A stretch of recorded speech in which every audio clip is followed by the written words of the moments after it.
Buddy, Professor Snart checking in here as we get right into the home stretch of our English 1102 online course. So we'll take a quick look at our due dates coming up. So right down to the bottom here, we've finished up with Unit 10 for the most part. We have done a kind of follow-up discussion board to the Unit 9 discussion board. So you sort of proposed a topic here, maybe just floating an idea, and then fleshed it out, or maybe you changed it based on continued research, continued thinking, and then added in some secondary source possibilities here. So again, trying to put those pieces together. I've probably had the opportunity to meet with you or exchange some emails with you about the final essay, either in person or virtually. So again, there's not a lot of time that we get to sit down together. But hopefully it's useful because it gives you sort of the opportunity to feel a little more accountable for the essay, to get something either written formally or just fleshed out or sketched out as an idea. Obviously we can talk about questions or problems that you might be facing. So again, it's not tons of time that we get to spend together, but hopefully it's useful for your own benefit to move that essay along. And so hopefully at this point you have a fairly solid topic idea.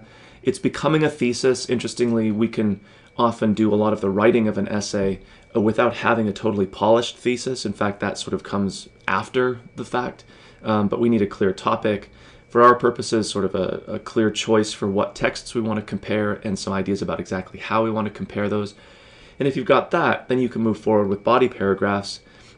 Strong topic sentences, collecting details from the primary texts, building in secondary source stuff, even if you haven't really totally written like your introduction or your thesis.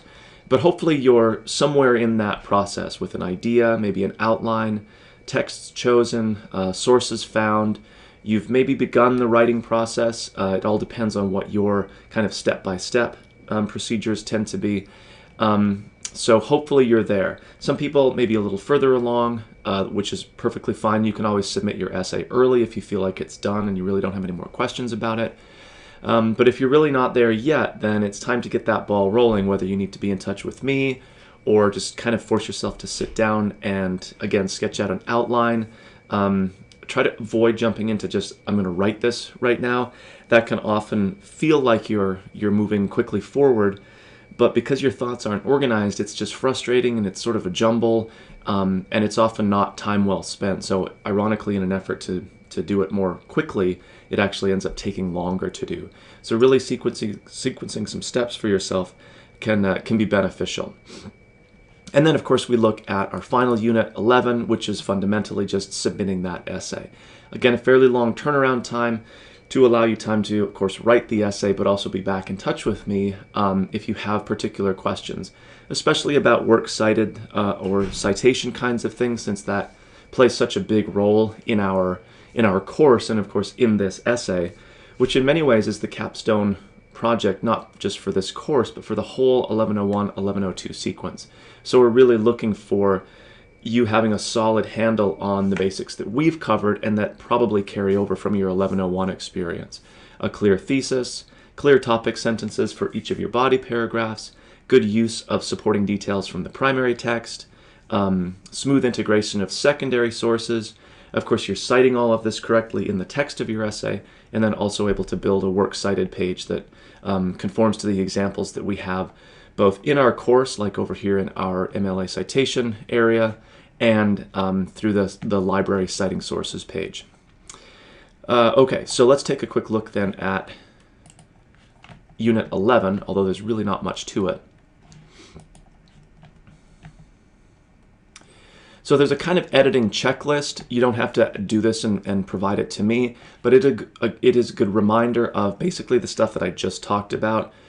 So remembering that this final essay is the assessment device to see, have you as a student kind of like attended class, quote unquote. You've worked through the material, you've done the various exercises or writing assignments that we've worked through up to this point, and now you can put it all in place in a test. Our test happens to be an essay, instead of like a Scantron type test, but it's the same basic idea.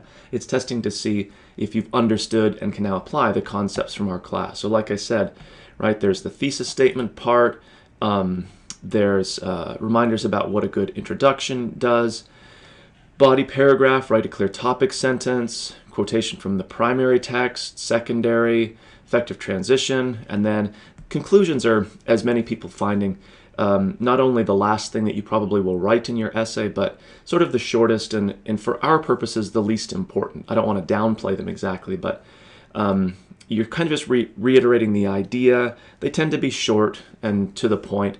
We don't need to go on and on about really grand conclusions, you know, that you've solved the problems of the universe in your 1102 essay. So it feels like we want to say something important in conclusions, but you know, for our purposes, we really don't have to get too broad. So not so concerned with the conclusion. There's lots of other more important stuff to be paying attention to. Some common errors that I see show up quite often, again, just to sort of self-check as you do the editing phase, not so much revision like big changes to your essay, but just some editing stuff, looking for some basic typos, errors, stuff like that. Punctuation, you know, just the last things that you probably want to read through or have somebody else read through for you. And then, of course, you're just submitting your essay. Nothing fancy here, same as we've done before, submitting it as a file, making sure it's like a .doc or .rtf that I can open. And that's about it. There's one last little piece once you've finished it all up. I'll just go back to our units list here. Down towards the bottom, you'll see a final course evaluation. That's just for me to get some feedback from you. It's a little bit like our midterm survey that we did. It's ungraded, it's anonymous, so just interested to hear about your experience in the course. And so you should feel pretty good about that, or at that point, because hopefully you've by then submitted your final essay, so you should feel like everything is kind of buttoned up. Okay, so the last thing to mention then is kind of taking us back way to the beginning of our course, where we took a brief look at plagiarism. And so like I've said before, I don't think anybody ever sets out to actively plagiarize in a course like this, or if there are those people, they're, you know, very few and far between. So it's never anyone's intention down here in units 2 or 3 or whatever to plan to, once we get to this final essay, oh, I'm just going to cheat and that'll take care of everything.